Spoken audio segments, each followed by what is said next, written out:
오늘 우리에게 주신 하나님 말씀은 요한복음 16장 1절부터 6절까지 말씀입니다. 신약성경 175면 요한복음 16장 1절부터 6절까지 말씀입니다. 이 계시의 말씀을 제가 받들어 읽어드릴 때 살아계신 예수님의 음성을 들으실 수 있기를 바랍니다. 내가 이것을 너희에게 이름은 너희로 실족하지 않게 하려 함이니 사람들이 너희를 출교할 뿐 아니라 때가 이르면 물은 너희를 죽이는 자가 생각하기를 이것이 하나님을 섬기는 일이라 하리라. 그들이 이런 일을 할 것은 아버지와 나를 알지 못함이라. 오직 너희에게 이 말을 한 것은 너희로 그 때를 당하면 내가 너희에게 말한 이것을 기억나게 하려 함이요 처음부터 이 말을 하지 아니한 것은 내가 너희와 함께 있었음이라.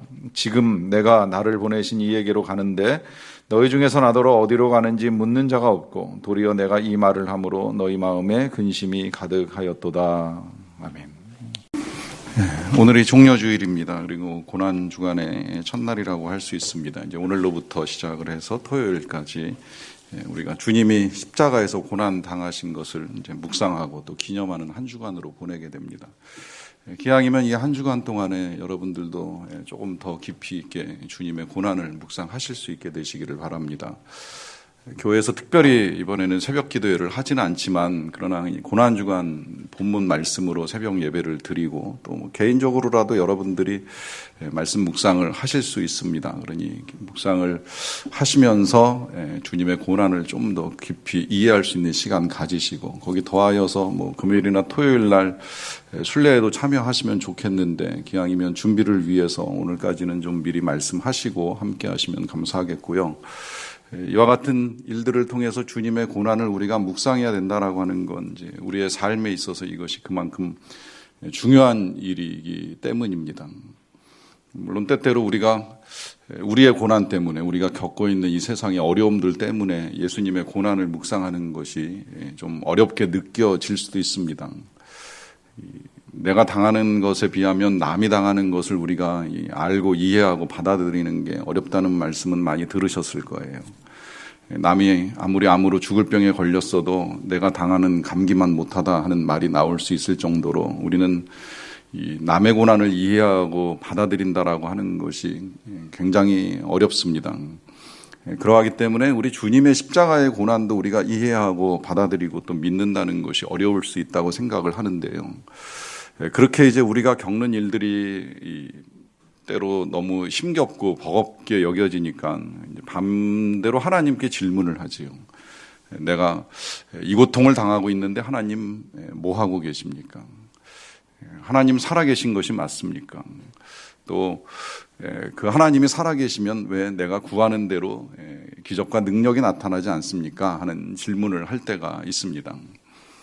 고난에 대해서 관심이 많았던 필립 얀시가 그런 책을 여러 권 썼어요. 고통이라는 선물을 폴 브랜드 박사와 함께 짓는 일로부터 또 내가 고통당할 때 하나님 어디 계십니까? 또 하나님 당신께 실망했습니다 하는 이런 이제 책들이 다 고통의 문제에 대한 하나님의 뜻을 다루는 책이라고 할 수 있겠는데요.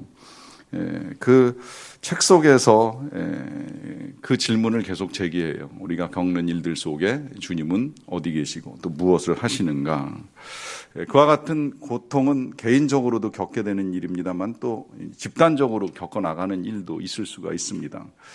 쓰나미 같은 재앙이나 지진으로 인해서 단체적으로 고통을 겪게 될 때 아니면 전쟁 속에서나 혹은 기아 속에서 배고픔과 이 불안의 공포에 시달리게 될 때에 이런 일들을 겪는 상황 속에 하나님의 존재와 사랑에 의심을 갖게 되는 일이지요. 이와 같은 질문은 오랜 역사를 가지고 있습니다. 그리고 하나님의 백성이라고 하는 이스라엘 백성들도 별반 다르지 않았어요. 그래서 성경 속에는 이제 그들이 동일한 질문을 가지고 하나님께 나아가는 것을 볼 수가 있습니다. 하박국 선지자나 예레미야의 예언 속에서 이제 보게 되는데 이 예언자들이 그와 같은 이스라엘의 고통을 예언했던 사람들입니다. 그들에게 적국의 침입이 있을 것이고 외세에 의해서 어려움을 겪을 것이다 라고 하는 예언을 하는 일이 있어요. 그리고 거기다 실제로 그들이 살아 생전에 그와 같은 민족적 어려움을 보는 일들도 있었습니다. 그러다 보니까 이제 그들도 하나님의 말씀을 전하면서도 또 한편으로는 동일한 질문을 가지고 나가는 거예요. 하나님 이게 정말 의로운 일이십니까? 저 야만족들이, 저 우상을 섬기는 민족들이 하나님을 믿는 우리들을 향하여 이와 같은 일들을 행하는 것이 과연 하나님의 공의에 합당한 일입니까? 하는 질문을 하게 되는 일입니다.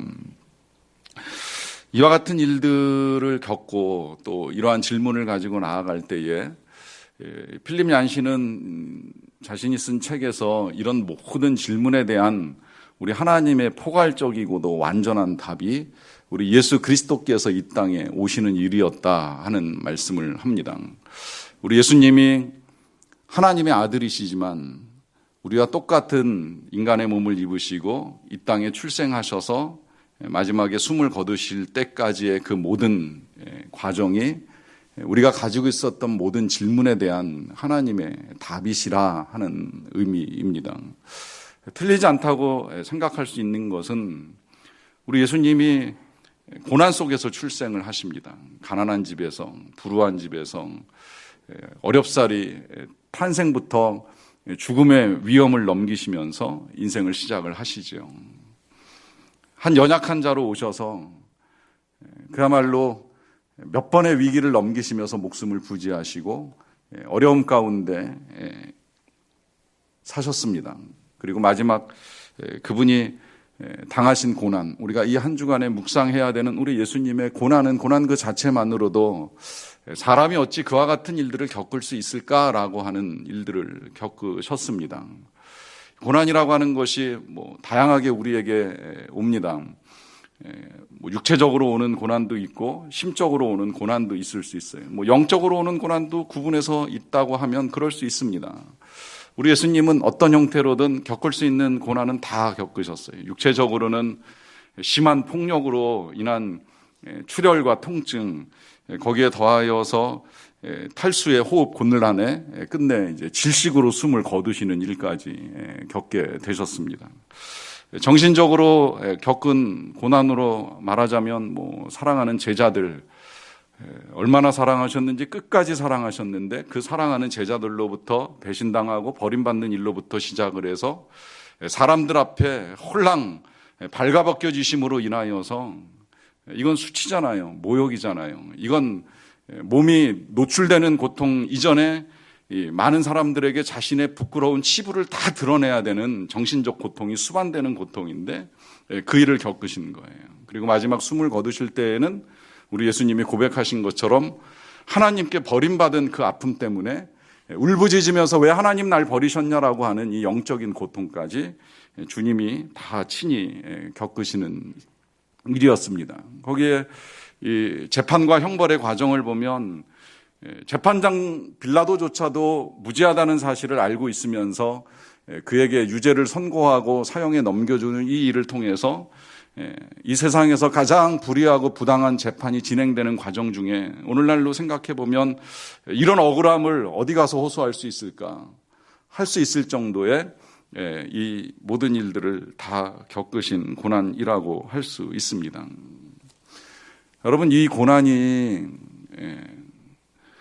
정말 잘못 생각하면 그냥 그분의 고난이고 남의 고난이 되는 거예요.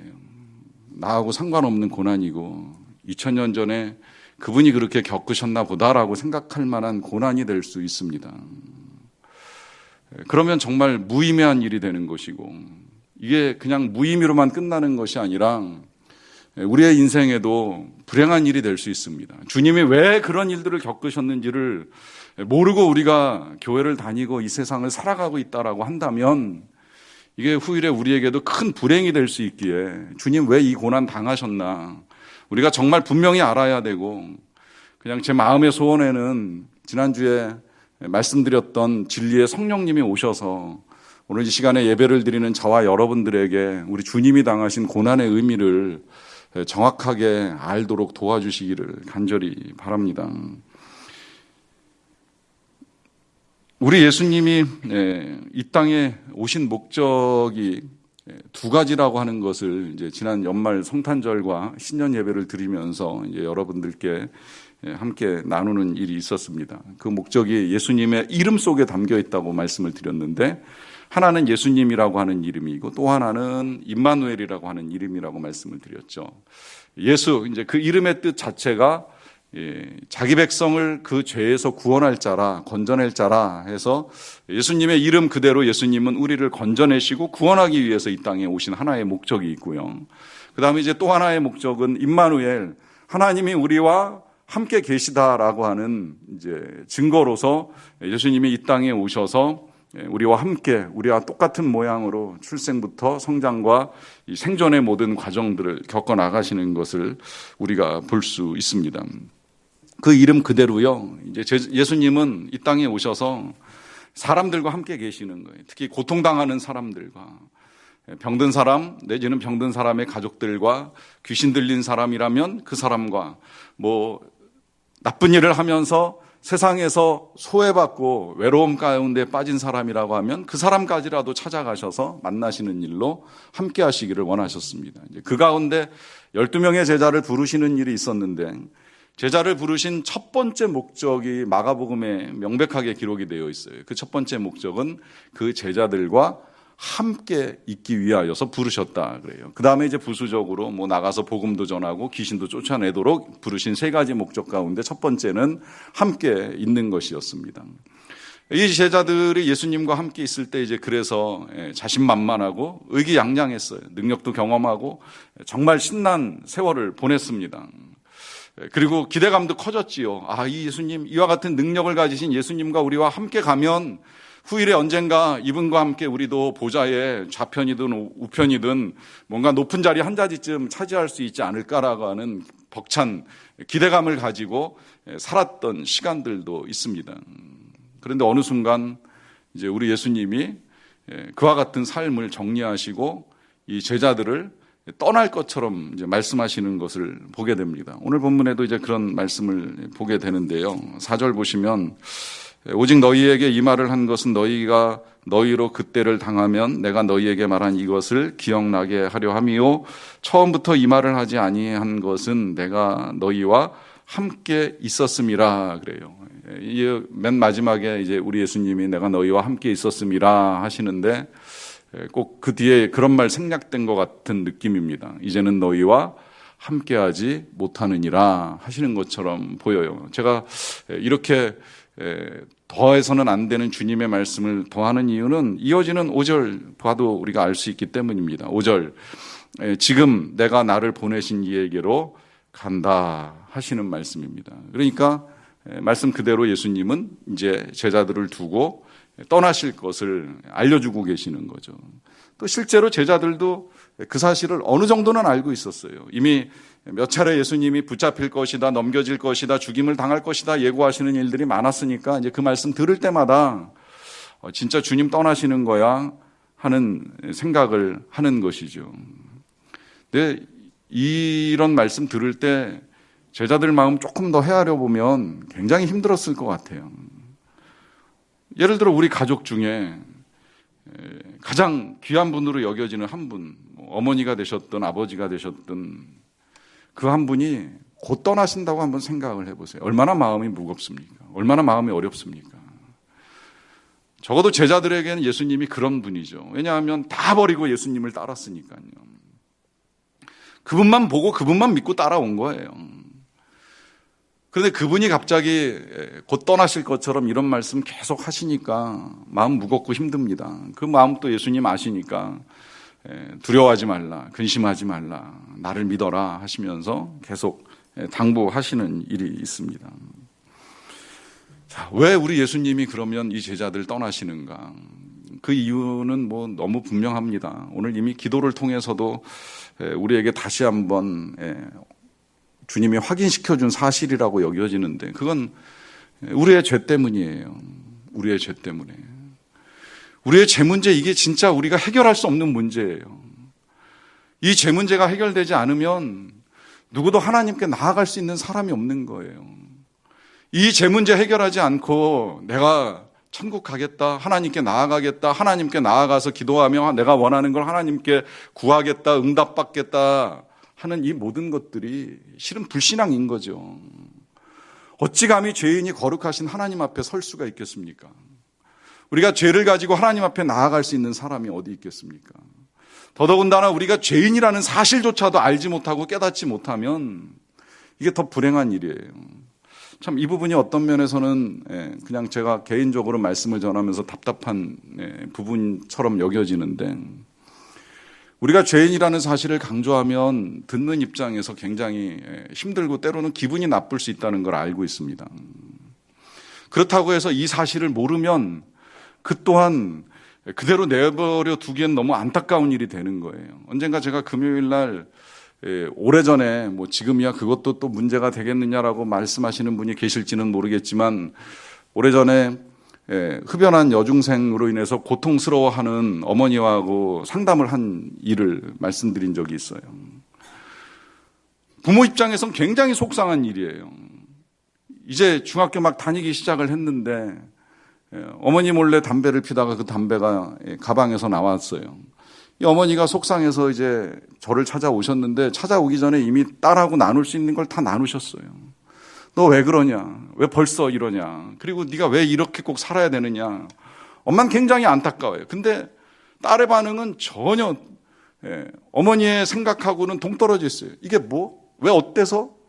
그리고 엄마 왜 울어? 왜 오바해? 이런 식의 반응을 보이고 있는 거예요. 너무 어머니의 마음을 몰라도 이렇게 모를 수 있을까 싶은 거예요. 어머니의 가슴은 찢어지는데 아이의 마음은 이게 뭐 그렇게 대단한 일인가? 이게 뭐 그렇게 죄인가? 잘못된 일인가? 하면서 엉뚱한 반응을 보일 때에 이와 같은 일들이 우리에게도 일어날 수 있는 일이라고 하는 것이지요. 한 말씀을 더 볼까요? 2절 말씀을 볼까요? 사람들이 너희를 출교할 뿐만이 아니라 때가 이르면 물은 너희를 죽이는 자가 생각하기를 이것이 하나님을 섬기는 일이라 하리라. 예수님이 미리 예고해 주시는 거예요. 때가 되면 출교한다는 건 이제 유대교에서 쫓아내는 거예요. 오늘날로 말하면 뭐 교회에서 쫓아내는 일이라고 할지는 모르겠지만 어쨌든 유대교에서 이제 쫓아내는 일, 그리고 유대교에서 쫓아낸다는 건 민족 공동체에서도 추방을 당하는 일이 되는데, 그런 일, 심지어 죽이는 일도 있을 것인데, 그런 일들을 하는 사람들이 그것을 하면서 생각하기를 뭐라 그러냐면 이거 하나님을 섬기는 일이다, 이렇게 생각한다는 거예요. 같은 민족 안에 그리스도인들을 추방하고 그들을 죽이려고 하는 이 일들을 하면서 이거 하나님을 섬기는 일이다. 이 실제 그렇게 생각했던 사람이 사도 바울 아닙니까? 예수 믿는 사람 쫓아내고 추적하고 잡아서 죽이고 감옥에 넣고 하는 이런 일들을 하면서 본인 마음에 그렇게 생각을 했어요. 아, 이건 내가 지금 하나님을 섬기는 일이야. 하나님을 위해서 하나님 이름으로 이 일을 하는 거야. 뒤늦게 깨닫게 되잖아요. 나중에 알아요. 그게 아니라는 사실을. 예수님 앞에 직면해서 알게 되는 거야. 이게 중죄인이었구나. 평생 그 마음 가지고 사는 거예요. 내가 포악자요, 행악자요, 죄인 중에 괴수, 이렇게 말할 수밖에 없는 건 하나님을 섬기는 일이라고 생각하며 살아왔던 그 일이 얼마나 악한지를 뒤늦게 깨닫고 그 깨달은 사실을 잊지 못하고 살아가는 거예요. 이게 죄인의 모습입니다. 여러분, 그럼 우리는 어떡할까요? 최근에 유기성 목사님이 그런 고백하시는 걸 듣는 일이 있었어요. 목회를 하시면서 그분이 지금도 많은 목회자들이나 대한민국의 신학생들이 꼽는 가장 존경하는 목사님으로 이 말씀들을 하는데, 목회를 하시면서 그런 시간들이 있었다는 고백을 하시더라고요. 열심히 연구하고 설교를 잘해서 많은 사람들이 교회로 나아오고 그래서 구원함을 받고 교회가 어느 정도 역량이 되면 많은 선교사들을 도와주고 많은 어려운 사람들을 구제하는 이 일을 해야 되겠다고 생각하고 목회를 해왔던 것이 얼마나 큰 죄인지 몰랐다 하는 말씀을 하시는 겁니다.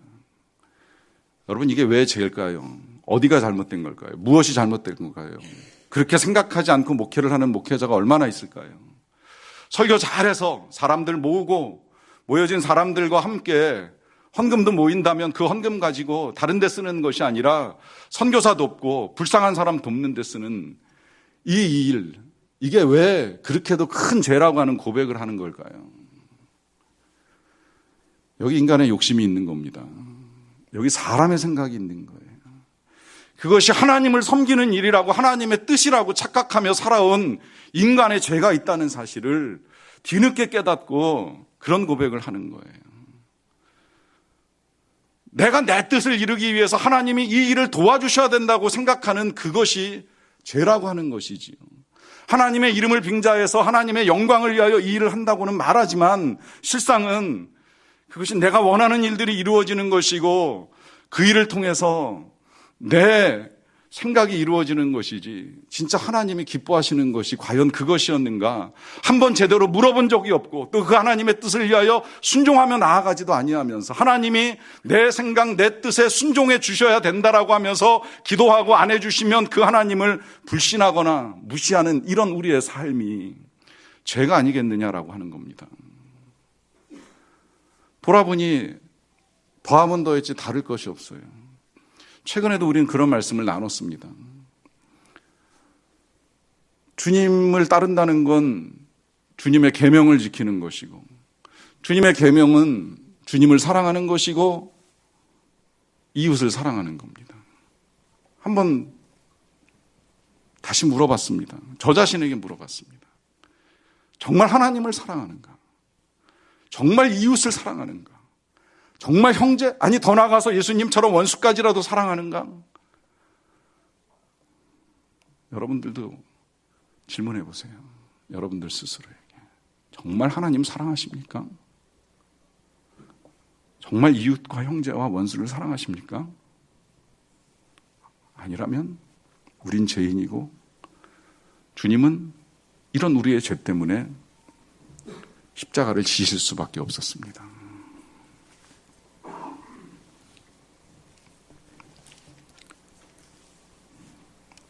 이현길 목사님께서 나그네로 오신 예수라고 하는 책에서 우리가 당하는 고통을 두 가지로 구분해서 가르쳐 주시더라고요. 하나는 때문에 고통이고 하나는 함께 고통이라 말씀을 하십니다. 때문에 고통은 우리가 일반적으로 다 겪어나가는 고통이에요. 진짜 병 때문에, 돈 때문에, 실패 때문에, 그 사람 때문에, 심지어 죽음 때문에 다 고통스럽잖아요. 그러니까 이게 다 때문에 우리가 겪어나가는 고통이에요. 요새는 이제 누구 때문에 겪는 고통도 있을 수 있다고 생각은 합니다. 함께는 말 그대로 이제 누구와 함께하면서 고통을 겪어나가는 일이죠. 사실 교회가 이게 잘 되면 진짜 감사한 일이에요. 그래서 자꾸 여러분들 샘모임 하시고 또 할 수 있으면 일기 쓰시면서 나눔 방에서 일기 공유하시면 더 좋겠다고 말씀드리는 것이 이제 이 안에 함께 고통의 은혜가 있어요. 함께 어려움을 겪는 성도들과 나누고 기도하고 섬기는 이 고통. 좀 차원이 다르잖아요. 누구 때문에 겪는 일이 아니라 예수님처럼 누구와 함께 이 일을 해나가는 겁니다. 일기 쓰면서 감사한 건 때로 저도 힘들어서 그냥 솔직하게 그 일기에다 올려놓으면 저를 격려해 주시는 분들이 계세요.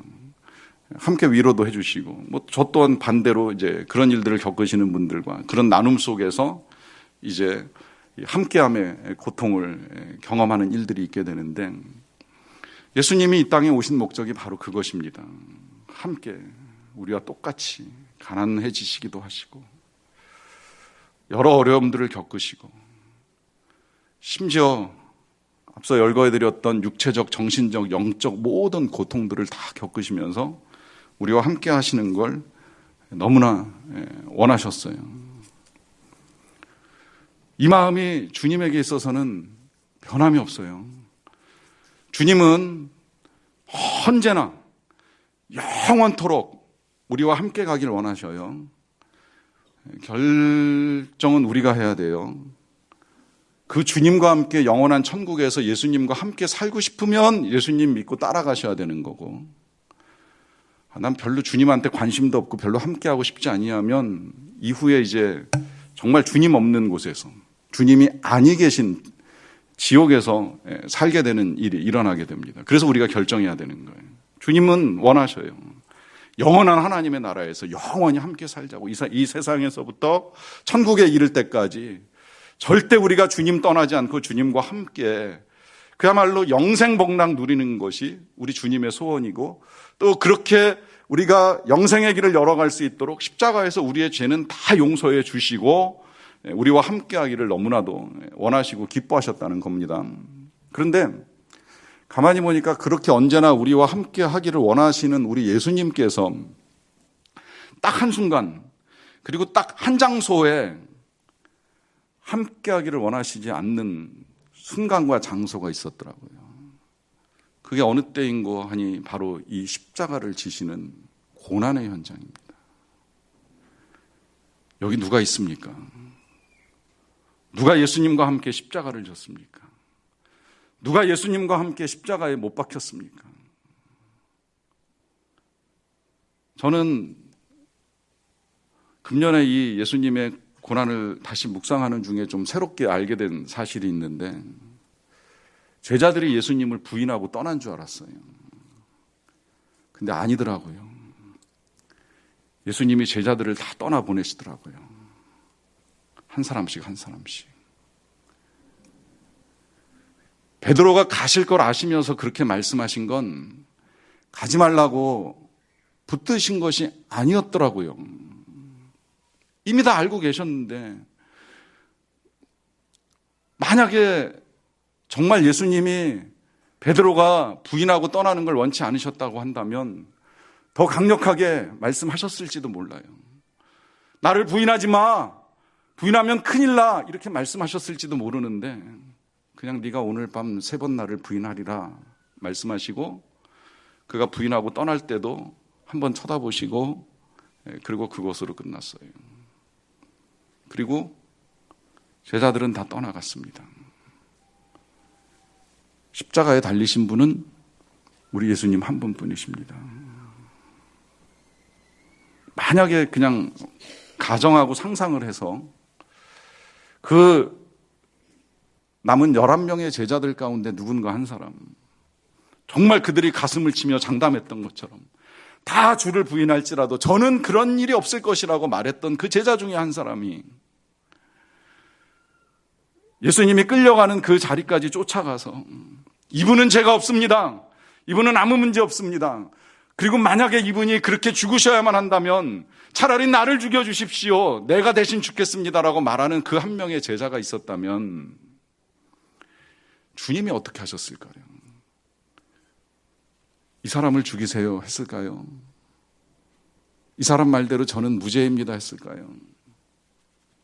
주님은 그걸 원치 않으셨던 거예요. 누구도 그렇게 주님을 대신해서 죽거나 자기의 죄 때문에 죽는 일을 원치 않으셨던 거예요. 그래서 그 제자들 마지막 순간까지 만찬을 하시면서 함께하기를 원하셨지만, 또 부활 이후에도 제일 먼저 찾아가셔서 다 만나주시고 하셨지만, 마지막 그 한순간 십자가의 고난을 당하시는 그 한순간만큼은 제자들 다 떠나보내시고 홀로 그 일을 다 겪으시고 당하시면서 숨을 거두십니다. 여러분, 주님은 우리가 고난당하는 걸 원치 않으세요.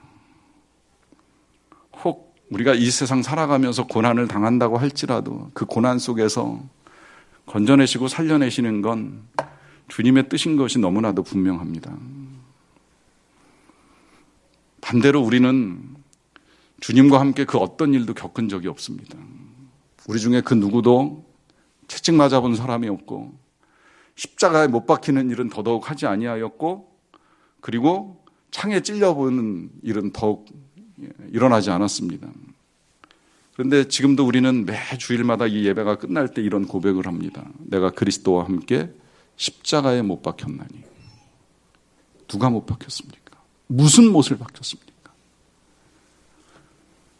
결국은 말로만 우리가 그렇게 말하고 있는 거예요. 입으로만 그렇게 고백하고 있는 거예요. 제가 못 박혔습니다. 제가 죽었습니다. 제가 그리스도와 함께 십자가에서 죽었습니다. 그 하나만으로 주님이 저와 여러분들의 죄를 다 용서해 주시고 하나님의 자녀가 되게 해주셨습니다. 그러하기에 이제 우리가 어찌 살겠습니까? 어찌 우리의 생각을 가지고 우리의 뜻대로 살겠습니까? 우리 찬양대가 고백해 준 것처럼 십자가 따라 주님 따라, 예수님 따라, 그 길이 십자가의 길일지라도, 그 길이 고난의 길일지라도 주님이 부활과 영광을 보며 걸어가셨던 것처럼 저와 여러분도 그렇게 걸어갈 수 있게 되기를 간절히 바랍니다. 기도하겠습니다.